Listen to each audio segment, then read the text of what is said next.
Hello बच्चों, स्वागत है आपका दयावन एकेडमी पर। मैं हूं आशुतोष और आज हम फिर से पढ़ने वाले हैं एक बार फिजिक्स वो भी क्लास 12th का, जिसमें हम पढ़ रहे थे मैग्नेटिज्म के ऑलरेडी हमारे कुछ क्लासेस हो चुके थे। अगर जिसने नहीं देखा, वीडियो के लिंक में आपको डिस्क्रिप्शन मिल जाएगा, वहां से आप जाके जरूर देखेंगे वीडियो, तभी आपको अगला क्लास बराबर समझ में आएगा, बिल्कुल अच्छा समझ में आएगा। और गारंटी के साथ कहता हूँ, एग्जाम से पहले तक हम सारा का सारा सिलेबस खत्म कर लेंगे और पूरा का पूरा न्यूमेरिकल के साथ करेंगे। ठीक है, शुरू करते हैं। अच्छा, बिना समय गवाए आज का टॉपिक। अच्छा, पिछले टॉपिक में हमने देखा था, हम पढ़ रहे थे application of Biot-Savart law. Biot-Savart law के एप्लीकेशन में हम सेकेंड टर्म पे थे। दूसरे में हमने ये देखा था कि अगर कोई सर्कुलर करंट कैरिंग कॉइल है, उसके सेंटर से कोई डिस्टेंस है x और वहां पे कोई पॉइंट है p, जहां पे हमको b की वैल्यू निकालनी थी। b की वैल्यू हमको फाइंड करना था x डिस्टेंस पे सेंटर से एक्सियल स्टेट में। और इस सर्कुलर लूप का कॉइल का रेडियस आपको दिया था a। तो यहाँ पे जो हमें b की वैल्यू मिली थी वो आया था b is equal to mu naught n I a square upon two a square plus x square to the power 3/2। यही वैल्यू हमको मिला था, पिछली क्लास में हमने देख लिया था। जिसने नहीं देखा, वीडियो के लिंक में डिस्क्रिप्शन आपको मिल जाएगा, इसका पिछला क्लास जरूर देखें, तभी आपको बेहतर समझ में आएगा। अच्छा ठीक है, ये हमने सेकेंड टर्म में देखा था।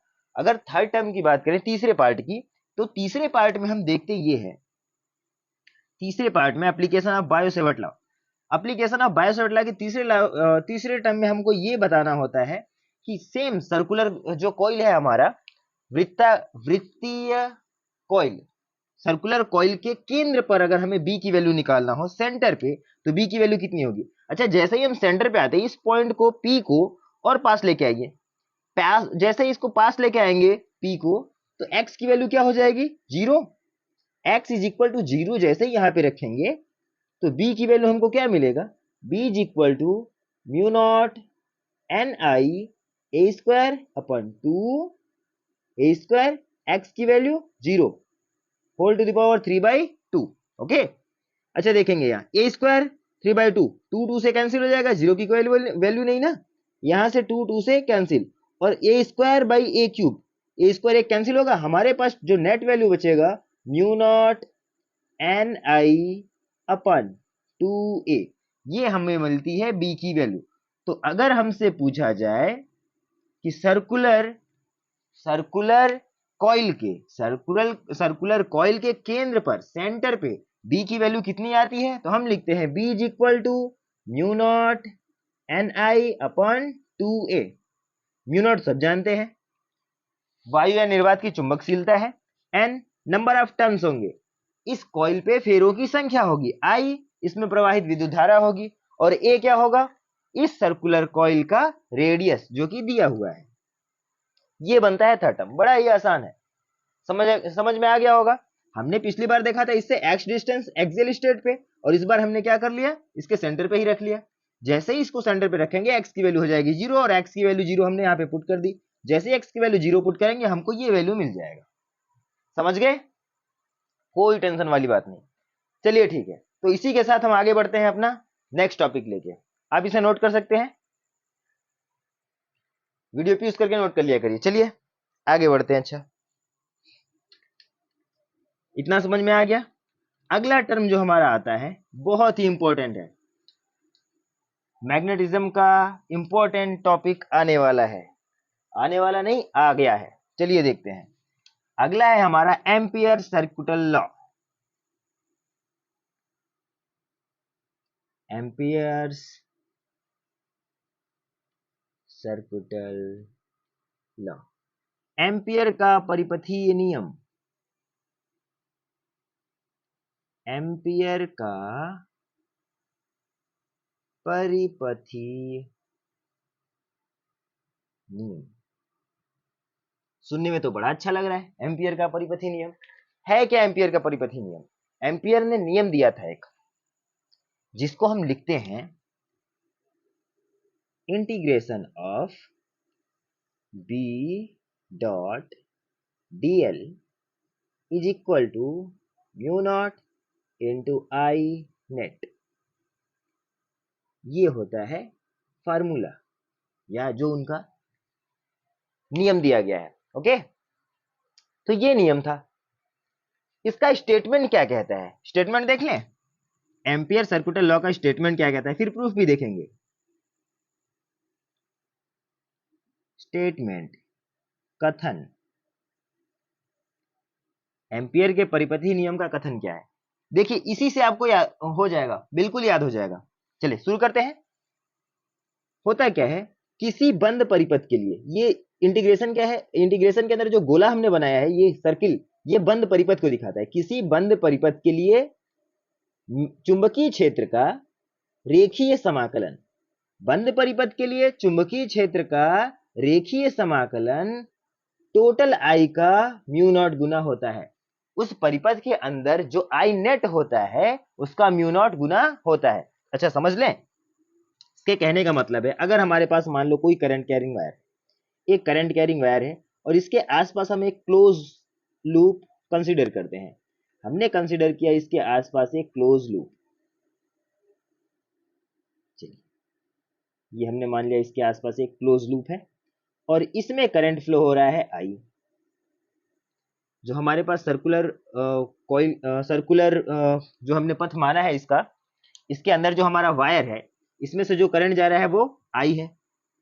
एम्पियर सर्कुलर लॉ क्या कहता है कि अगर हम इस पथ के किसी भी पॉइंट पे लें चुंबकीय क्षेत्र के अनुदिश, उसी की दिशा में, मान लेते हैं ये हमने छोटा सा लेंथ लिया, क्या है, डीएल, डीएल हमने छोटा सा लेंथ लिया इस तरफ को, ठीक है।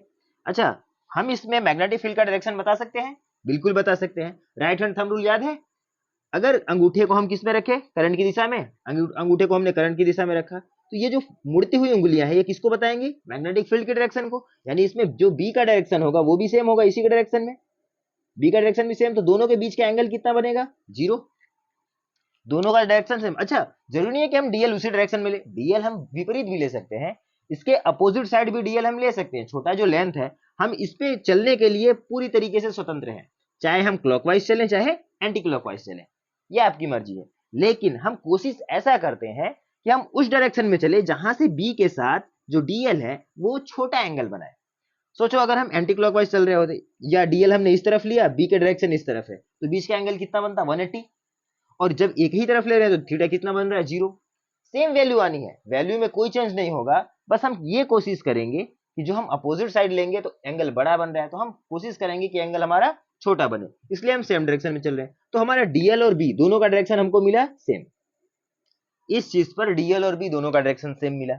अच्छा तो यहाँ पे जो डॉट डीएल है, बी डॉट डीएल को हम लिखते हैं बी डीएल कॉस थीटा, और कॉस 0 की वैल्यू 1 हो जाएगी। अच्छा उस चीज को समझेंगे, पहले ये समझते हैं एम्पियर का परिपथी नियम कहता है, कहता क्या है, किसी बंद परिपथ के लिए, जो हमने परिपथ माना है क्लोज सर्किल इसको माना है, किसी बंद परिपथ के लिए चुंबकीय क्षेत्र का रेखीय समाकलन इस पथ के अंदर जितनी भी धारा है नेट धारा का म्यू नॉट गुना होता है, नेट आई का म्यू नॉट गुना होता है। जैसे नेट आई का मतलब, जैसे इसमें एक वायर है, आई एम्पियर की धारा ऊपर जा रही है, एम्पियर का मान लेते हैं 2 एम्पियर है, ओके, 2 एम्पियर ऊपर की ओर जा रहा है, एक और वायर लगा दे उसमें भी 2 एम्पियर जा रहा है, तो टोटल नेट आई कितना हो गया, 4 एम्पियर, तीसरा हो जाए तो 6 एम्पियर। अच्छा सोचो एक 2 एम्पियर का नीचे की तरफ आ रहा है और दो एम्पियर के ऊपर जा रहे हैं, तो नेट आई कितना हुआ, 2 ऊपर की तरफ प्लस में 4 और 1 माइनस में 2, नीचे टोटल आया कितना, 2।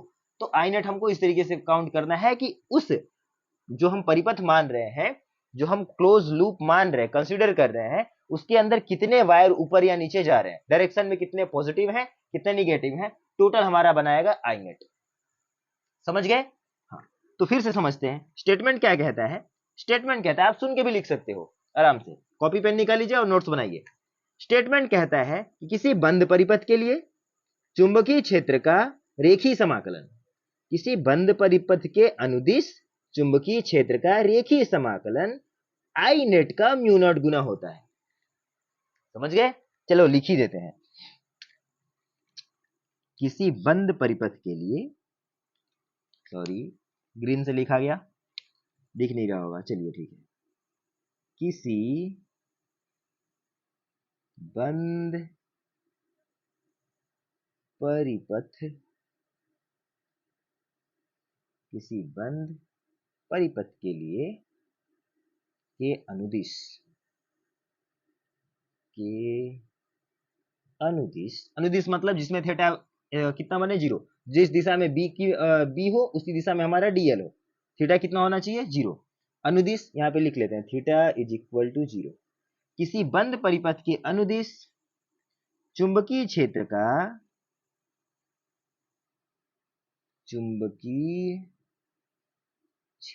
का रेखीय समाकलन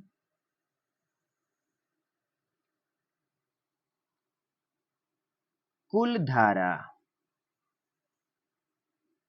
मतलब आई नेट का म्यू नॉट गुना होता है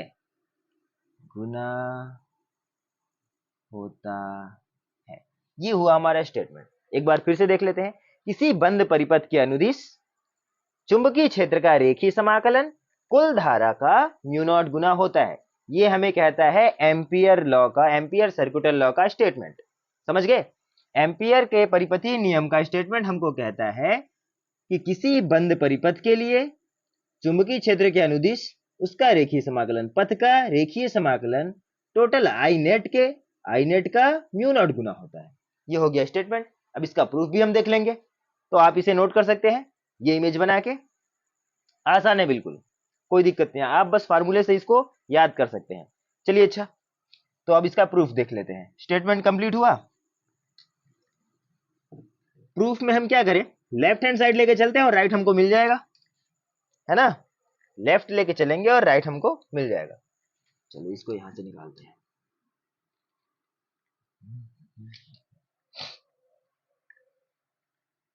ठीक है, लेफ्ट हैंड साइड हमारा क्या है, LHS हमारा कहता है integration for the close loop B dot DL यही है। और इसको हम सॉल्व करके चलेंगे तो हमारे कितना आना चाहिए, म्यू नॉट इंटू आई। अच्छा, इसके लिए हमने इमेज क्या कंसिडर किया था, हमारा कोई मान लेते हैं एक करंट कैरिंग वायर है जिसमें आई करंट फ्लो हो रहा है, और इसके आसपास हमने एक क्लोज लूप कंसिडर किया था, एक पथ जिस पर डीएल का डायरेक्शन हमने लिया था। ये था हमारा डीएल का डायरेक्शन, और बी का डायरेक्शन भी सेम आएगा क्योंकि आई हमारा ऊपर है, हमने बताया था राइट हैंड थंब रूल से। राइट हैंड थंब रूल से जब हम आई को ऊपर करेंगे तो उंगलियों के मुड़ने की दिशा में किसकी दिशा होगी, बी की दिशा होगी, यानी इस तरफ को। तो बी का डायरेक्शन भी हमारा इस तरफ को, और उसी डायरेक्शन में हमने लिया डीएल को, उसी के अनुदिश। तो थीटा इज इक्वल टू कितना मिला हमको, 0। ओके, तो चलिए आगे बढ़ते हैं। अगर मैं इसको लिखूं integration B dl cos theta, dot हमने हटा दिया, B dl cos theta. B हमारा कांस्टेंट आएगा, जो भी वैल्यू आएगी कांस्टेंट आएगी। कैसे आएगी हम लास्ट में प्रूफ भी कर लेंगे। चलिए, तो कांस्टेंट को इंटीग्रेशन से हमने बाहर निकाल लिया। इंटीग्रेशन बचा हमारा क्लोज लूप के लिए कौन सा, डीएल, और कॉस की वैल्यू, थीटा की वैल्यू कितनी है 0 डिग्री, कॉस 0 की वैल्यू 1। तो बी इज इक्वल टू क्या मिला हमको, डीएल। किसका, बस डीएल मिला हमको। अच्छा, याद करिए वो दिन, या पिछला क्लास के वीडियो में मैंने बताया था कि किसी भी एक लंबे वायर के लिए जिसमें आई धारा बह रही हो, उससे किसी एक फिक्स डिस्टेंस में जब हम बी की वैल्यू निकालते हैं तो बी की वैल्यू कितनी आती है। जिन लोगों ने नहीं देखा पिछला वीडियो जरूर देखे, तभी समझ में आएगा। तो बी की वैल्यू हमारी आती है mu naught I upon 2 pi r, ये बी की वैल्यू आती है। अब बचा हमारा इंटीग्रेशन क्लोज लूप के लिए किसका, डीएल का। अच्छा सोचो, इस पे हमने डीएल जो लेंथ लिया है ना, उसका डायरेक्शन इस तरफ से। अब इसका इंटीग्रेशन करने का मतलब पूरा पथ का हम लेंथ लेंगे। तो DL DL DL DL DL DL जोड़ते जोड़ते आएंगे यहां तक। एक सर्कुलर पाथ के लिए जब डीएल डीएल जोड़ेंगे तो क्या निकलेगा, उसका परिधि, पूरा सरकमफेरेंस निकलेगा। अगर परिधि की बात करें तो वृत्त की परिधि क्या होती है, अगर इसका रेडियस हमारे पास दिया हो, कितना हो, इसका रेडियस हमको दिया हो r, है ना, तो इसकी परिधि क्या मिल जाएगी हमको 2 पाई आर। यानी जो डीएल का इंटीग्रेशन हमको करना है, छोटा छोटा डीएल जोड़ के यहां तक आएंगे जो, तो उसकी वैल्यू कितनी आएगी, 2 पाई आर के बराबर आएगी। तो हम इसको लिख सकते हैं mu naught I 2 pi r into integration dl कितना आया 2 पाई आर। देखिए 2 पाई आर कैंसिल, हमको मिला क्या, म्यू नॉट इंटू आई। आई इसलिए क्योंकि एक सिंगल वायर था, अगर और भी होते तो उसमें प्लस माइनस हो जाता, तो हम इसको लिखते हैं आई नेट, और जो कि हमारा किसके बराबर है, राइट हैंड साइड के बराबर। तो ये हुआ प्रूफ, ये हुआ हमारा प्रूफ। समझ गए? एग्जाम में क्वेश्चन देगा कि एम्पियर का परिपथीय नियम लिखिए तथा उसके कथन को सिद्ध कीजिए, तो हम क्या लिखेंगे, एम्पियर का सर्कुलर लॉ लिखेंगे, उसका स्टेटमेंट लिखेंगे, उसका स्टेटमेंट लिखने के बाद हम लिखेंगे उसका जो भी प्रूफ है हमारा, ठीक। तो प्रूफ हम लिखेंगे इसे लेफ्ट हैंड साइड लेके चलेंगे और राइट हैंड साइड हमको मिल जाएगा। इस तरीके से हमारा प्रूफ हो गया एम्पियर का सर्कुलर लॉ। बहुत ही इंपॉर्टेंट है ये, लगभग हर एग्जाम में पूछा गया है, यूपी बोर्ड के हर साल में। स्टार मार्क इसको कर लीजिएगा, हर साल लगभग पूछा जाता है यूपी बोर्ड में, सीबीएसई बोर्ड में भी। तो आप चाहे जिस बोर्ड से हो, ये पूछेगा जरूर आपको, बिल्कुल आसान भाषा में आप समझ गए होंगे। ओके, नोट कर लीजिए।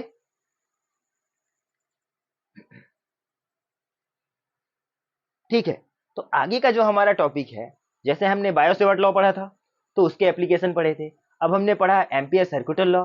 अब इसका एप्लीकेशन पढ़ेंगे कि एम्पियर के सर्कुलर लॉ का एप्लीकेशन क्या क्या है। तो इसमें हमारे मिलते हैं 3 पार्ट, उसमें भी 3 पार्ट था, इसमें भी 3 पार्ट मिलेंगे, और कौन कौन से मिलेंगे ये जानेंगे हम आपसे, आपको बताएंगे नेक्स्ट वीडियो में। ठीक है, तब तक के लिए थैंक यू।